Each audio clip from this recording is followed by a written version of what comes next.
Espiritismo. Caso deseje, faça uma leitura complementar com alguma outra obra doutrinária. Faça uma prece de encerramento, pode-se agradecer a Deus pela vida, rogar a Jesus proteção para o nosso lar, ou pedir pelos necessitados, tanto encarnados como desencarnados. Sirva um pouco da água fluidificada para os participantes beberem e após o término da prece. Quando o reduto doméstico abre as portas para a claridade do Evangelho no lar, a vida se modifica, transformando-se em fonte de pensamentos novos e sadios, de energias salutares e bênçãos. Por isso, recomenda-se pelo menos uma vez por semana este diálogo de luz, que é o encontro da família com Jesus, através do Evangelho no lar. Em contato com a sublimidade dos ensinamentos do Mestre Jesus, não há quem não se comova. Renove o coração e a alma neste amor que gera a felicidade da vida em família. A partir deste momento, você estará convidando os espíritos de luz para estarem no seu lar todos os dias, mas em especial na data e no horário que você escolheu. Seja disciplinado e mantenha esta rotina. Os benefícios recebidos são inúmeros. E você estará convidando Jesus para pernoitar em sua casa. O Dr. Bezerra de Menezes tem uma frase que diz: trabalhemos pela implantação do Evangelho no lar quando estiver ao alcance de nossas possibilidades. Trazer as claridades da Boa Nova ao tempo da família é aprimorar todos os valores que a experiência terrestre nos pode oferecer. Tem mais um pedacinho. A melhor escola ainda é o lar, onde a criatura deve receber as bases do ensinamento e do caráter. Esse é o Emmanuel, no Consolador, pergunta 110.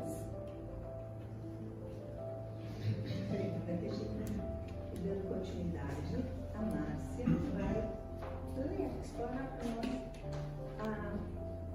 o que diz a música que nós vamos cantar logo a seguir. As cantoras Cantoras Andes.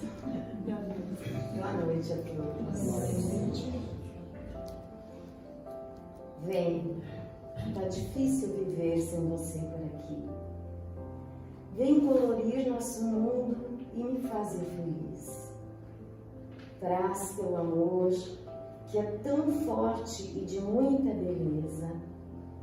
Meu coração não consegue viver na incerteza. Abre a porta e deixa entrar essa paz que faz o amor imenso, imenso. Vamos deixar o amor enramar essa terra. Vamos deixar essa paz enraizar todo mundo. Vamos deixar a pureza invadir os nossos corações, se transformar em corrente, em busca de soluções. Abre a porta e deixa entrar essa paz que faz o amor imenso, imenso. Que todos saibamos abrir a porta do nosso coração e deixar Jesus e Deus, nosso Pai, entrar. Com certeza, nós vamos ter a paz e esse amor imenso. Que assim seja. Que assim seja.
das suas possibilidades, luz aonde a gente está.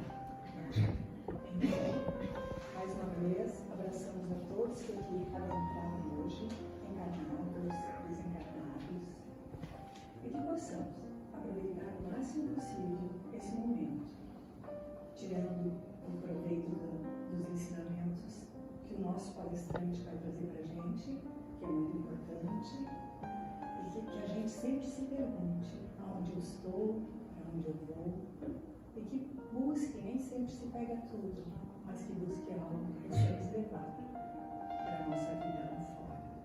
Então, obrigado, Senhor, por estarmos aqui. Agradecemos imensamente a Jesus por estar sempre conosco, aos mentores da nossa casa, essa casa de luz que acolhe e que orienta todos que aqui adentram. Que possamos, com o nosso coração, deixar o amor, a luz e os ensinamentos de Jesus entrarem. E que assim seja. O nosso palestrante, acho que alguém já conhece, é o Jonas. Seja bem-vindo. Vem lá de Tubarão, da Centro Espírita Allan Kardec, e vai falar para nós sobre o tempo de Deus. Acertado direitinho na minha altura. Uma boa noite a todos os amigos. É de fato um momento de muita alegria.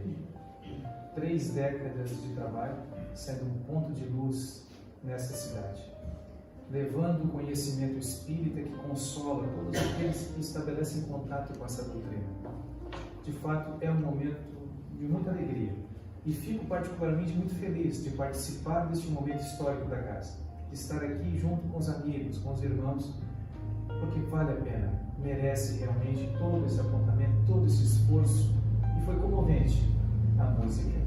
Porque enquanto os amigos cantavam, eu pensei o seguinte: abriram a porta desta casa para mim há alguns anos, me permitiram, me deram a alegria de aqui estar junto com os amigos e irmãos de Praia Grande, para conversarmos juntos sobre o Espiritismo. Então eu sou muito feliz. Então abramos muitas portas do nosso coração, principalmente, para que Jesus esteja presente em nossos atos, em nossas ações no cotidiano. Pois bem, quando a Lisiane entrou em contato, fazendo o convite para a exposição da noite de hoje, começamos a pensar um pouquinho acerca de qual tema poderíamos tratar. E nos veio à mente a questão do tempo de Deus. É importante pensarmos um pouquinho a respeito do que seria isso, como interpretá-lo, como entendê-lo à luz da doutrina espírita. É verdade que vivemos numa sociedade que exige de nós tudo para logo. Nós vivemos ansiosos, a busca por resultados. Pessoas de sucesso são aquelas que em pouco tempo resolvem todas as coisas. Mas é verdade que nem sempre aquilo que desejamos acontece no tempo que esperamos. Existem muitas coisas que precisam maturar. É preciso que, antes que o fruto venha, a flor esteja presente na árvore. Então, tudo tem o seu tempo adequado. Tudo tem a sua hora. Não digo isso com a intenção de nos colocarmos sem esforço, esperando que as coisas aconteçam por si só, sem que tenhamos participação. Não, de maneira alguma. Mas é imperioso reconhecermos que o tempo de cada um de nós não é exatamente o tempo de Deus. Mas antes de qualquer coisa, eu acho importante compreendermos um pouquinho o que seja o tempo. É um conceito de difícil definição, porque parece que intuitivamente todos nós sabemos o que é o tempo. Não é verdade? Santo Agostinho, que contribuiu na codificação espírita, mas ainda na qualidade de bispo de Hipona, isso no século III depois de Cristo, encarnado na Terra, um dos grandes pensadores do cristianismo nascente, ele pensou, refletiu muito acerca do conceito de tempo. O que seria o tempo? Ele dizia que intuitivamente ele sabia que era. Até o momento que lhe perguntavam, ele já não sabia mais. Já tiveram essa impressão? Nós parecemos saber muitas coisas, até o momento que nos perguntam, parece que nós não sabemos mais. O tempo é uma delas. porque nós sabemos o que é o tempo. Mas quando nos perguntam, temos uma dificuldade tremenda em definir. O fato é que existe o tempo cronológico. É um tempo contado em minutos, o tempo em que o relógio estabelece para nós 24 horas, marcando um dia, mais um dia de existência no corpo físico. Esse tempo cronológico marcado é igual para todos nós. Mas existe um tipo de tempo diferente deste.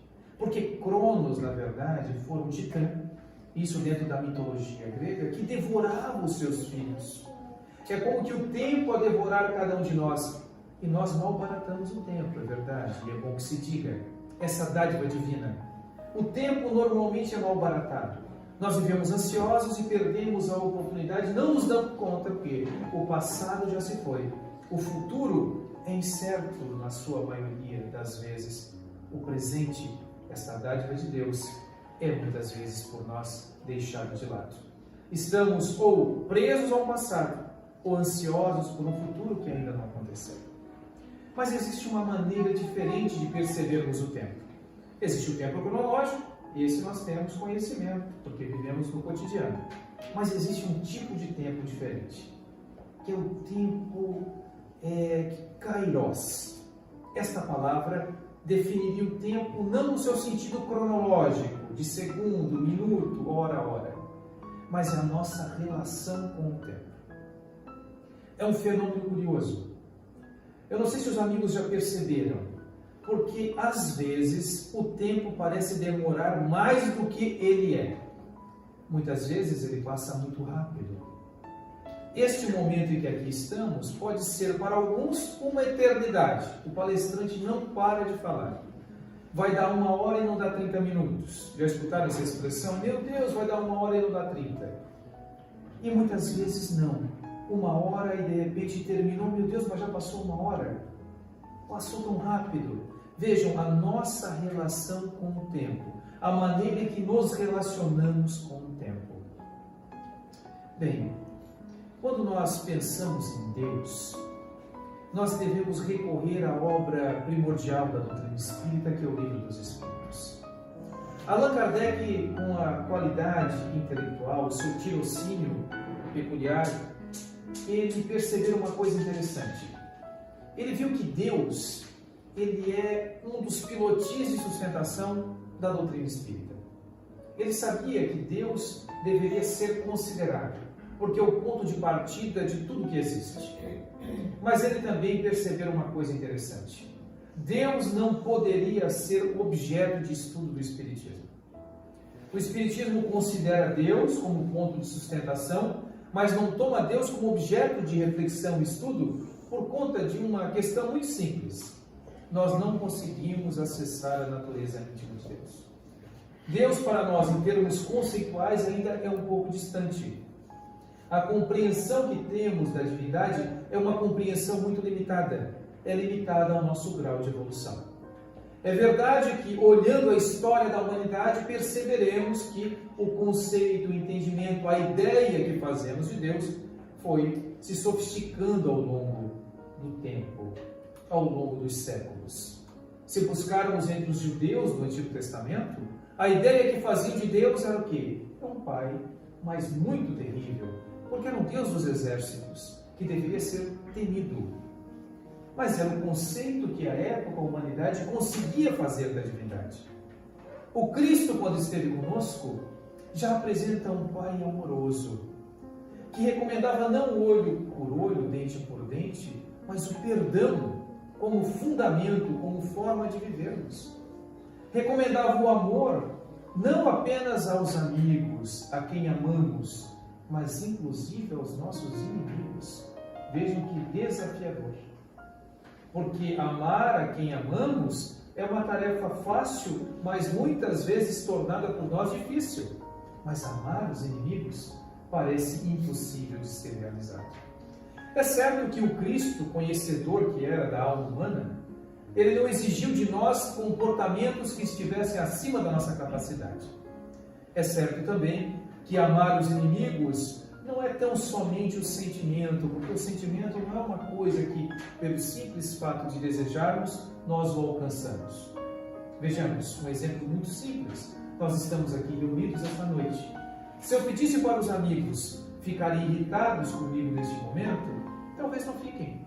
Não existe uma motivação, não é uma questão apenas intelectiva que nos leva a termos um sentimento, uma emoção. É necessário um fato, e a depender do grau evolutivo de cada um de nós sentiremos alguma coisa. Não é porque nós estudamos acerca do amor, acerca do Evangelho do Cristo como norte para as nossas vidas, à luz do Espiritismo, que nós passaremos a amar incondicionalmente como Cristo nos amou. Tem aqui um parênteses importante. Jesus, quando esteve conosco, nos apresentou a regra áurea, que é justamente a lei de amor. Amarmos ao próximo como a nós mesmos. A Deus sobre todas as coisas, mas amarmos ao próximo como a nós mesmos. Fazermos ao outro o que gostaríamos que o outro fizesse a nós. Esta é a regra de ouro. Ela é parecida com uma outra regra, até já comentei aqui nesta casa, que é a regra de prata. A regra de prata é parecida com a regra de ouro, mas não é igual. Às vezes nós tomamos uma pela outra e nos equivocamos. Elas são parecidas, mas não são iguais. A regra de prata diz o seguinte, veja como ela é parecida. Não fazer ao outro o que eu não gostaria que o outro fizesse a mim. É parecidinha, né? Uma diz, faça ao outro o que tu gostaria que ele te fizesse, e a regra de prata é não faça a ele aquilo que tu não queres que ele faça a ti. São parecidas, né? Quem é um pouco mais antigo lembrará de um comercial da década de 80, comecinho da década de 90, que era um comercial de shampoo. Vocês lembram de um shampoo que existia? Chamado Denorex. Alguém lembra do Denorex? O Denorex, ele parecia remédio, ele tinha cheiro de remédio, mas ele era shampoo. E a mensagem, o slogan da campanha comercial era justamente este: parece, mas não é. Então a regra de ouro e a regra de prata parecem iguais, mas não são iguais. Por quê? Porque quando nós focamos apenas na regra de prata, nós não fazemos muitas vezes nada e ainda justificamos o nosso comportamento. Quando nos acontece alguma situação um pouco mais delicada, difícil de ser vivida, nós falamos para todos, eu não sei porque acontece isso comigo, eu não faço mal a ninguém.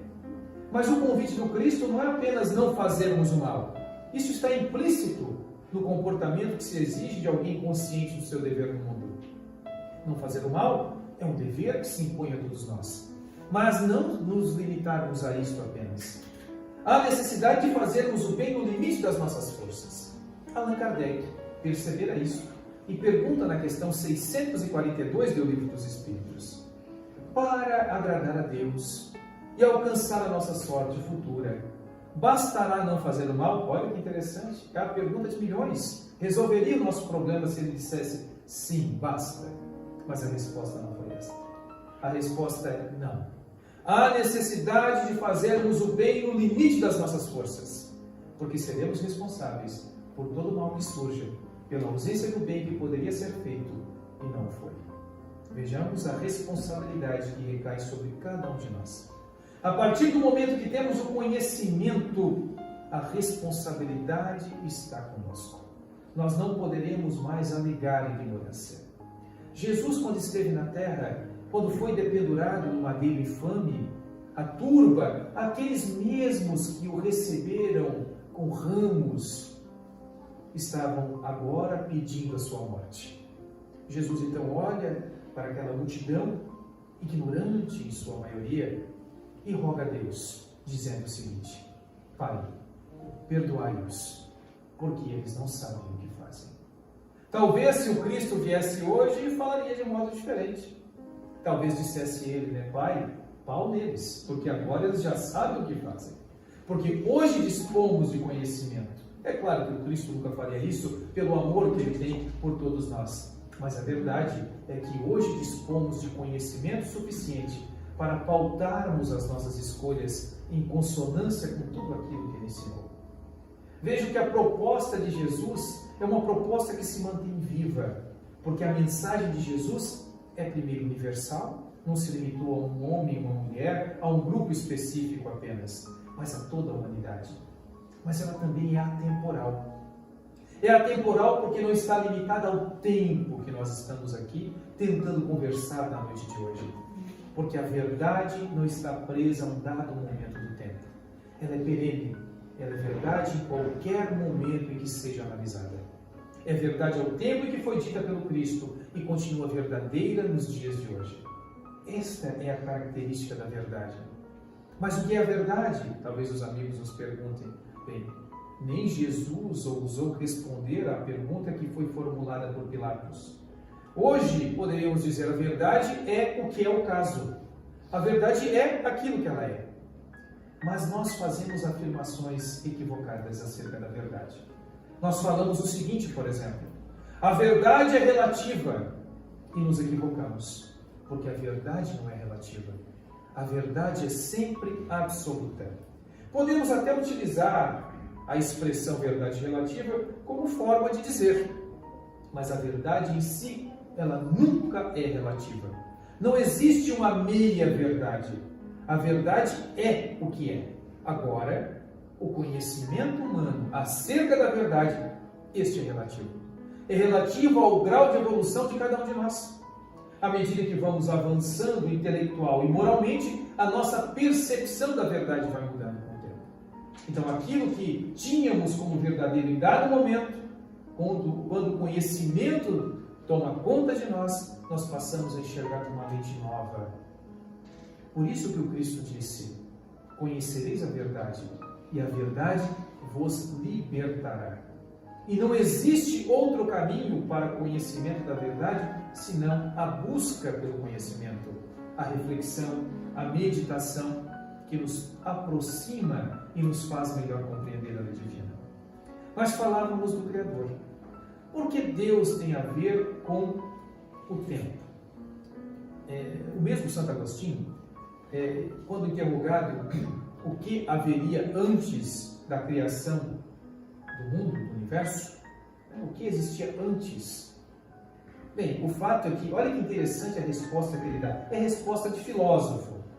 Talvez a gente fique um pouco descontente com ela, mas parece que é uma boa saída. Vejam a inteligência dele. Bem, só se pode falar em antes ou depois na matéria. O tempo, ele está vinculado à sucessão de fatos na matéria. Ora, se não existia o universo, se Deus não o havia criado ainda, a pergunta o que Deus fez antes de criar o universo não faz sentido algum, porque não existiu antes, porque não existiria o tempo. É saída de filósofo, né, gente? Mas, de qualquer forma, é uma resposta para nós, porque, de fato, a nossa capacidade de compreender certas coisas ainda são muito limitadas. Nós temos limites de compreensão. Nós avançamos bastante, é verdade, mas ainda somos muito limitados. Mas Allan Kardec, reconhecendo que Deus não pode ser, portanto, objeto de estudo, porque nós não conseguimos acessá-lo diretamente, nós não conseguimos experienciar Deus ainda diretamente, nós compreendemos, acessamos Deus de forma indireta, pela obra da criação, mas não diretamente. Ele percebe que precisaríamos compreendê-lo em uma medida, e para isto ele faz a pergunta número 1 do Livro dos Espíritos. A primeira questão do Livro dos Espíritos, a pergunta: que é Deus? Vejam só, é uma pergunta curiosa, porque ele não pergunta quem, ele pergunta que é Deus. Fazendo isso, ele quebra com uma tradição religiosa que existia e que existe para muitos até os dias de hoje. Deus como pessoa, Deus como uma entidade quase que humana, com formas humanas, com sentimentos humanos. Deus, portanto, antropomórfico, com forma de homem. Esta era a ideia que vigorou durante muito tempo, até o advento do Espiritismo. Allan Kardec, portanto, não pergunta quem é Deus, porque quando eu pergunto quem, eu já condiciono a resposta a uma figura humana, uma pessoa. Ele pergunta quem. E a resposta dada pelos Espíritos é: Deus é a inteligência suprema, a causa primária de todas as coisas. Deus é a inteligência suprema. O que é supremo? É aquilo que não há superior. Deus, portanto, é a inteligência superior a tudo o que existe. É a maior inteligência possível. Meus amigos, se nós quiséssemos construir uma casa, edificar uma casa, nós buscaríamos aquele que dispõe de conhecimento para tanto. É um engenheiro, um arquiteto, alguém que dispõe de conhecimento para fazer o cálculo adequado para que a edificação seja sólida, que ela consiga permanecer de pé ao longo do tempo. Se eu tenho um problema dentário, eu procurarei um dentista, um odontologista, para que ele possa fazer o tratamento adequado ao meu problema de saúde. Se eu tenho, por exemplo, um problema orgânico, eu procurarei o especialista para tratar a minha enfermidade. Buscaremos, portanto, aquele que melhor conhece para nos dar a resposta e o atendimento que necessitamos. Portanto, deveríamos recorrer com muito mais frequência a Deus em nossas preces, porque Ele é aquele que mais sabe, é aquele que tudo sabe. Deus é onisciente, Ele sabe de tudo. Mas vejam, Deus, por saber tudo, Ele sabe exatamente o melhor momento para que as coisas aconteçam. Jesus esteve conosco e fez uma promessa, que rogaria ao Pai, e o Pai então encaminharia, no momento próprio, o Consolador prometido. O Consolador prometido, que vem aparecer na Terra para nós espíritas somente em 1857, com a publicação do Livro dos Espíritos. O advento do Espiritismo é a confirmação da promessa de Jesus quase 2000 anos antes. Por que não apareceu mais cedo? Por que Jesus não disse tudo? Por que as coisas não acontecem num tempo mais célere? Porque Deus sabe o momento adequado para que a mensagem chegue e encontre um terreno fértil em cada um de nós. Muitas coisas, se tivessem vindo antes, morreriam.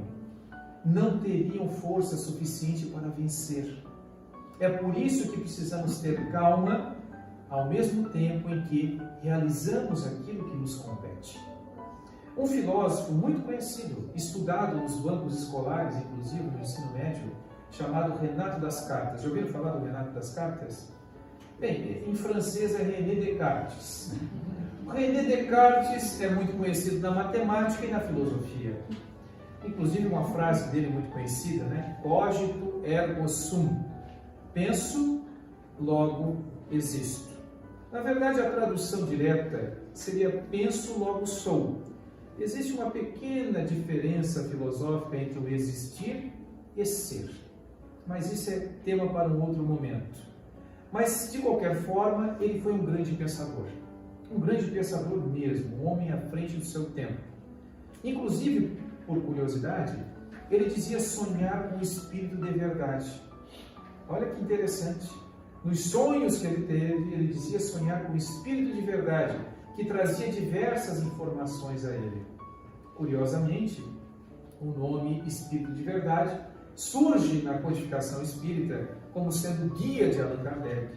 E para o próprio codificador, existem textos que nos levam a essa conclusão.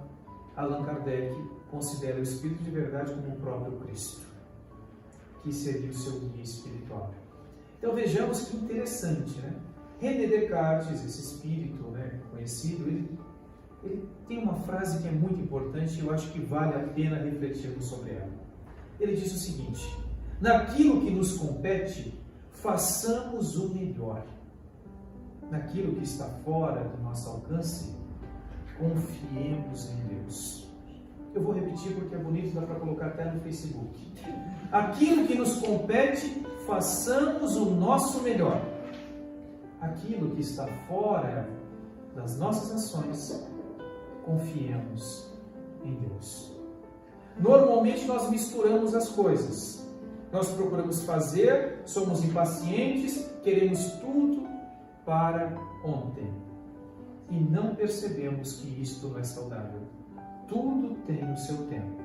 E porque Deus é a inteligência suprema, Ele sabe mais do que nós. Entre a minha inteligência, como criatura ainda imperfeita, e a inteligência de Deus, obviamente que aquela que está certa é a do Criador. Um ponto importante, já mencionado por mim, é para não utilizarmos como justificativa o nada fazer. Ah, mas se Deus sabe tudo, sabe o tempo adequado, então eu ficarei esperando o tempo acontecer. Não é assim. Nós estamos na Terra para aprendermos, meus amigos. Se os irmãos desta casa ficassem aguardando a manifestação do alto, a realização por parte dos espíritos, certamente nós não teríamos uma casa com 30 anos de existência. Foi por conta da ação humana, no momento próprio, que fez com que se materializasse esse bico de luz na cidade de Praia Grande. Então há necessidade de buscarmos o nosso esforço com consciência, com resignação, com obediência a Deus, porque conhecendo as suas leis, nós não nos revoltaremos quando eventualmente os nossos objetivos não forem alcançados. Até porque nem sempre o que nós desejamos é de fato o melhor para nós. Pode parecer estranho isso, né? Mas é verdadeiro. A nossa capacidade de percepção é muito limitada. Ela é empanada pelo corpo físico. Aquilo que normalmente nós entendemos como algo fantástico para nossas vidas, talvez seja derrocada para o espírito. E aquilo que aparentemente é uma desgraça dentro do conceito humano, é muitas vezes a libertação para o espírito, que vence as suas imperfeições, suas paixões e se mostra agora em condições de alçar voos na escala evolutiva. Parece estranho e talvez alguém diga, meu Deus, mas o que é isso? Então nós estamos no mundo para sofrer? Não, eu não disse sofrer, nós estamos aqui para experienciar. O sofrimento é muitas vezes optativo. Nós passaremos por circunstâncias dolorosas, mas o sofrimento é a forma como nós encaramos a dor. Para muitas pessoas, nós o que fazemos? Passamos por um momento difícil e somamos aquele momento difícil à revolta. Então aquilo que deveria ter uma proporção se mostra gigantesco por conta da nossa impaciência, da falta de entendimento, da nossa impaciência de fato. Isso é muito complicado. A consciência de que existe um tempo de Deus nos acalma a alma. Porque quando oramos e pedimos a Deus e a resposta não vem conforme nós desejamos, nós não nos revoltaremos. Nós confiaremos em Deus. A nossa fé não será abalada por conta disto. Muito pelo contrário, nós compreenderemos que cada coisa tem o seu momento. Existe um momento próprio para aprendermos. Então nós devemos fazer o que, meus caros? O melhor, dentro dos limites que possuímos. Este é o grande objetivo de que estarmos. Estar encarnados na Terra tem como objetivo principal a nossa evolução, para chegarmos um dia à perfeição. Porque é bom que se diga, Deus criou todos nós, toda a criatura, simples e ignorantes. Isto é, sem qualquer tipo de saber, sem qualquer experiência. Todos nós. Veja que interessante isso, né? Porque quando nós estudamos o Livro dos Espíritos, na questão 100, Allan Kardec apresenta a escala espírita. Então ele diz ali, ele apresenta 3 ordens de espíritos e 10 classes. As 3 ordens, 3 grandes grupos, ele dirá, na base, imaginemos aqui uma pirâmide, na base da pirâmide, mais próxima à imperfeição, portanto, espíritos menos evoluídos, nós temos os espíritos imperfeitos. No meio da pirâmide, os bons espíritos. E no topo da pirâmide, no ápice da pirâmide, os espíritos puros ou perfeitos. Mas Deus não nos criou espíritos imperfeitos. Nos criou simples e ignorantes. Até porque se nós lermos o que caracteriza o espírito imperfeito, é complicado. Porque é um espírito que tem egoísmo, vaidade, orgulho, sofre uma influência gigantesca na matéria sobre ele, tem paixões más que emperram o seu processo de evolução, ele tem desejos no mal. Ora, se Deus nos tivesse feito desta forma, ele seria o responsável indireto pelos males que são praticados no mundo. Porque se Deus nos fez com as imperfeições que temos, e por conta das imperfeições nós erramos, Deus, de certa maneira, é responsável pelo erro que nós praticamos. Isso é um ponto curioso, porque durante muito tempo a questão do mal no mundo foi discutida pelos pensadores ao longo do tempo, porque não compreendiam como as coisas poderiam se dar. Então o que fizeram? Nós temos que salvar a divindade. Porque Deus, sendo amor e bondade, não poderia ter feito mal. Mas o mal existe. Pelo menos o mal moral para nós espíritas. O comportamento no mal existe. Não há como negar.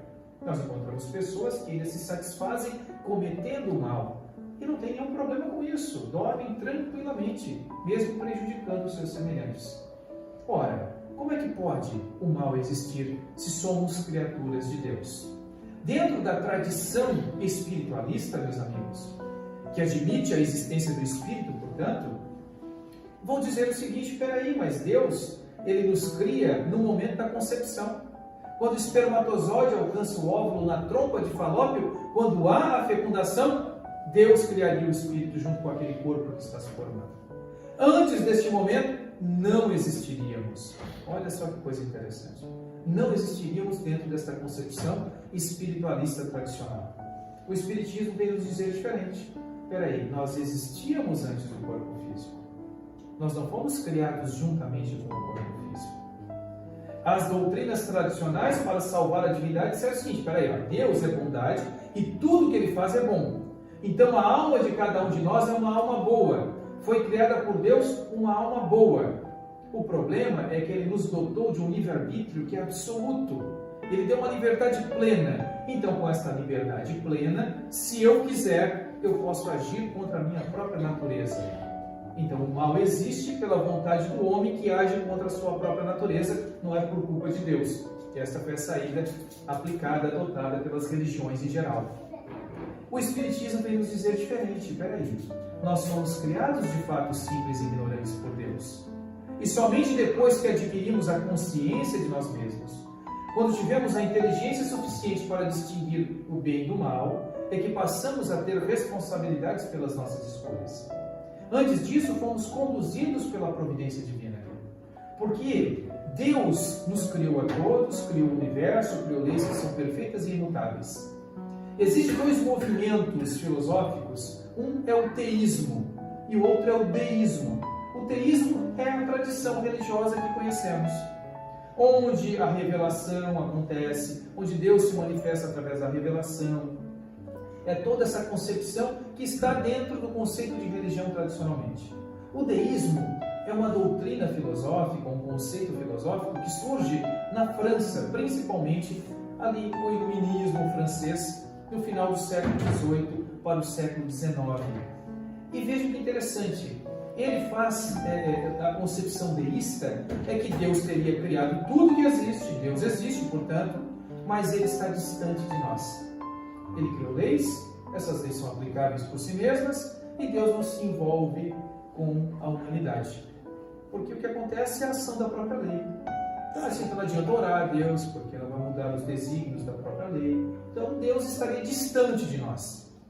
Deus, Ele não é imanente, Ele é transcendente, Ele está distante. E assim é a concepção deísta. O Espiritismo entende de maneira diversa.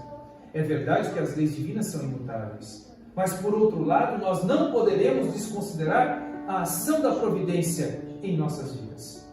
Hoje, nós somos o que somos, fruto do esforço pessoal de cada um de nós. Fomos criados simples e ignorantes, mas à medida que fomos avançando na escala evolutiva, pelo esforço de cada um de nós, chegamos à condição evolutiva em que nos encontramos. Então, há sim o papel de cada um de nós neste processo evolutivo. Mas, é bom que se diga, Deus nunca deixou de nos patrocinar.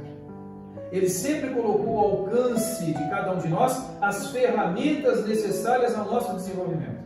A ferramenta estava ali. Nós, então, muitas vezes deixamos enferrujá-la, deu ali, ignorou, tentou viver a vida de outra forma. Mas a providência, como um pai amoroso, que o filho está distante, mas ele acompanha, ele ajuda, procura auxiliar, está presente, mesmo à distância.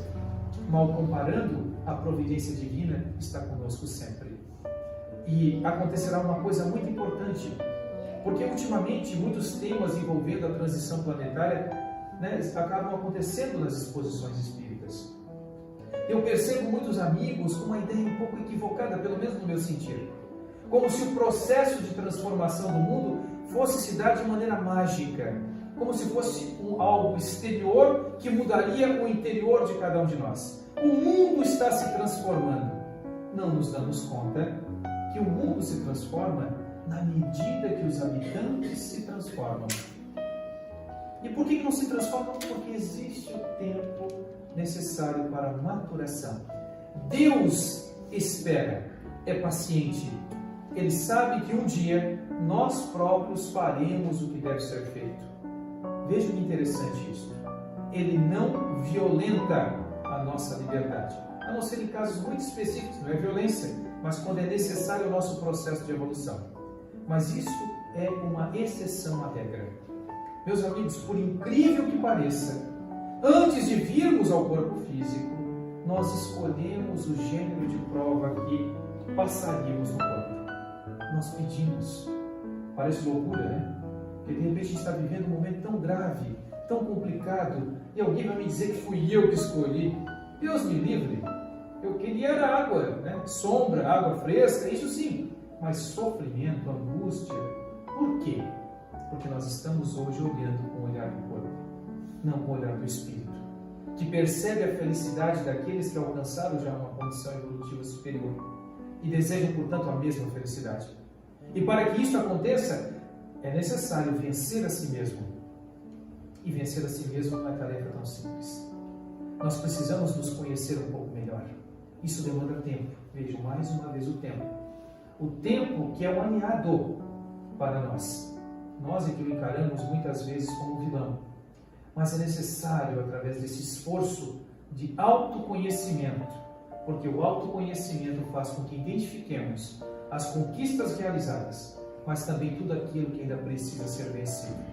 Se eu não enxergo em mim a necessidade de transformação, como irei me transformar? É como aquele indivíduo que acha que tudo sabe. Ora, se ele pensa que tudo sabe, ele não está disposto a aprender mais nada. Ele não é um aprendiz. E ser aprendiz, essa consciência de aprendiz, deve estar presente no nosso cotidiano. Quando reconhecemos o Cristo como mestre por excelência, devemos nos colocar na condição de aprendizes para aprendermos a sua mensagem e vivê-la. Vejam que coisa interessante, meus amigos. Agora, enquanto imaginarmos que muito sabemos, estamos caminhando invariavelmente para o precipício. Um pensador importante, e segundo Allan Kardec, é precursor do cristianismo e da própria doutrina espírita, que é o Sócrates.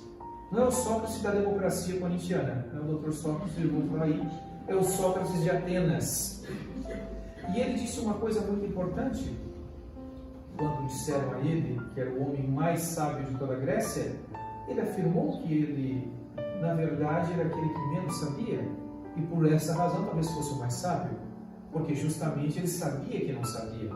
Então a consciência da ignorância é um ponto fundamental para começarmos o processo de conhecimento e de avanço, de fato.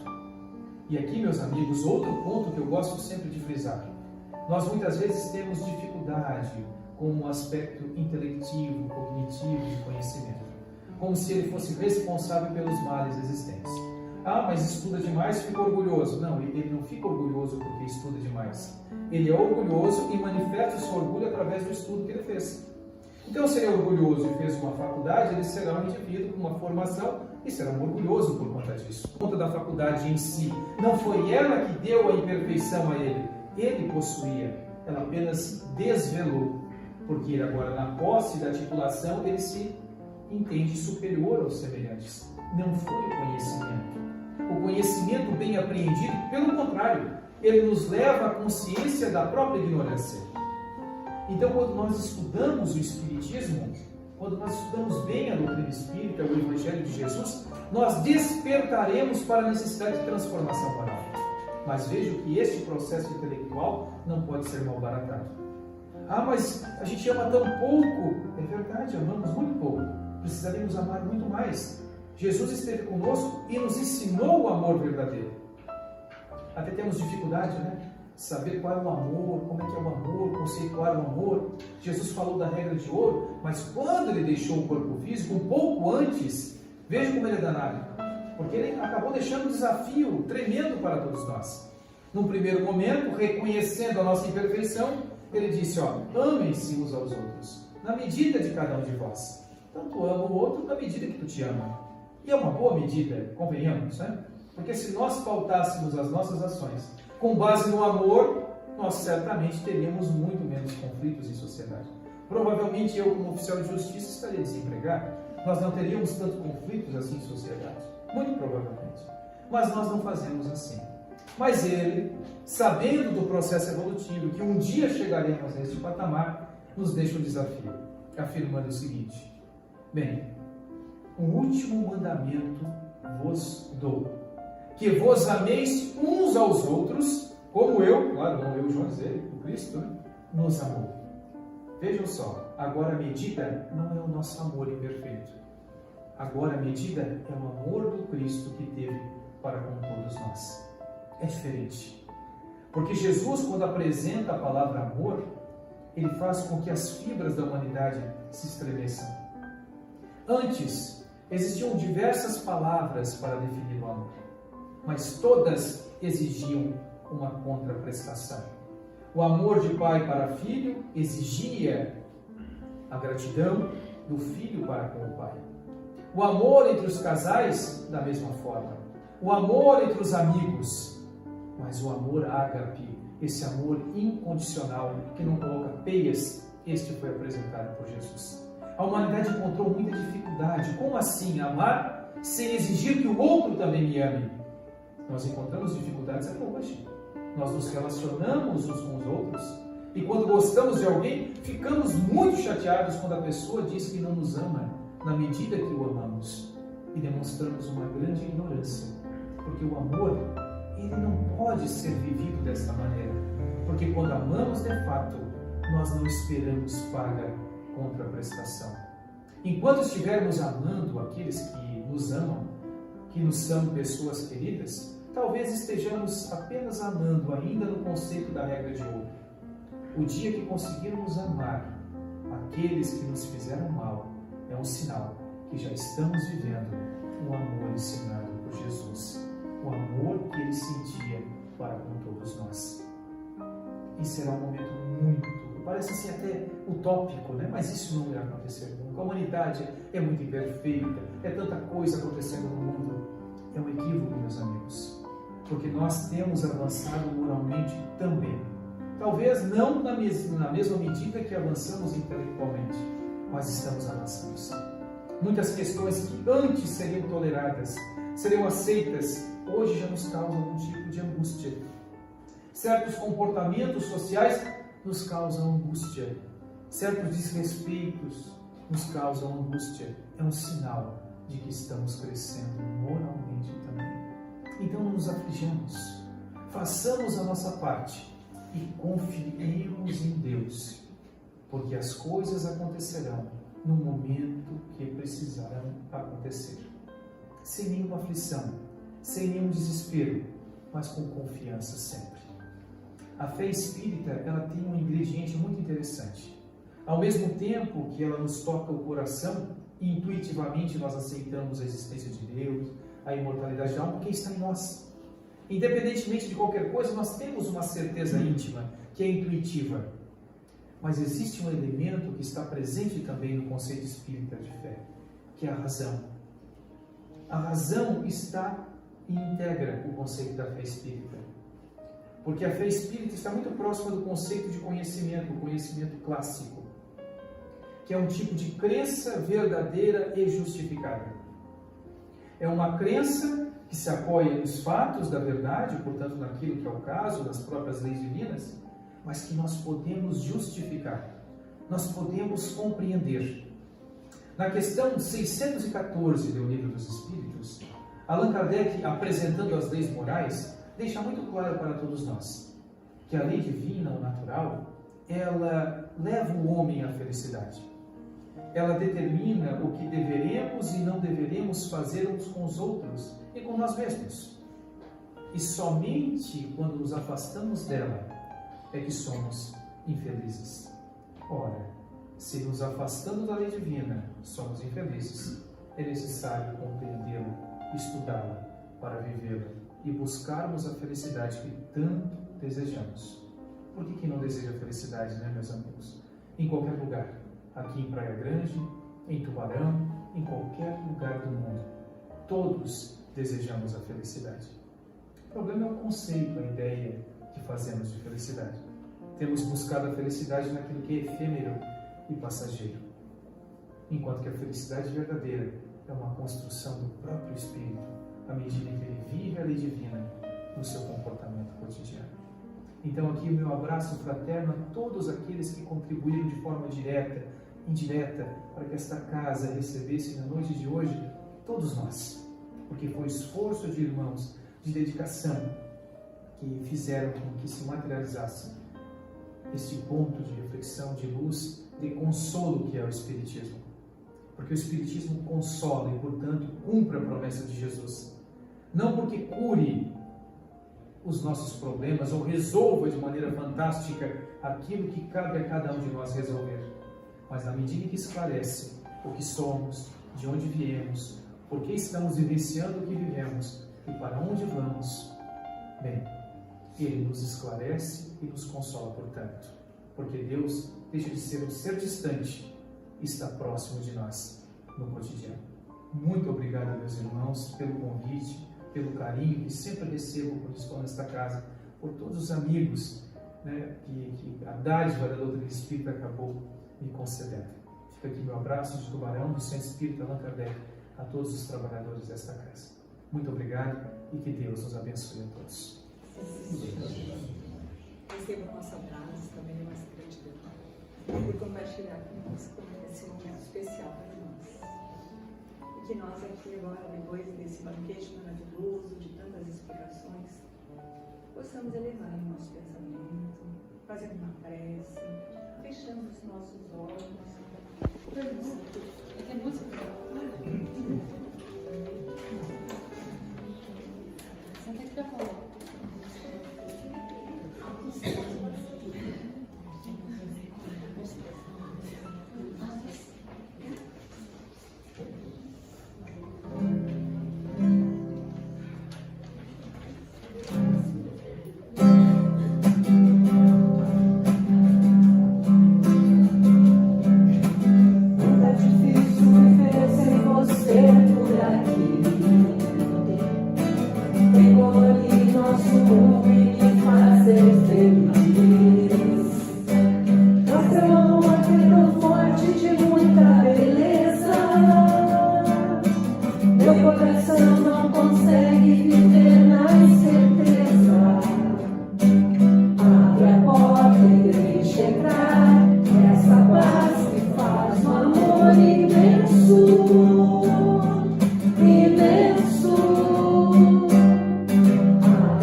paz no mundo começa em mim.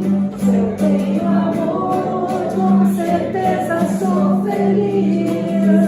Se eu faço bem ao meu irmão, tenho a grandeza dentro do meu coração. Chegou a hora da gente construir a paz.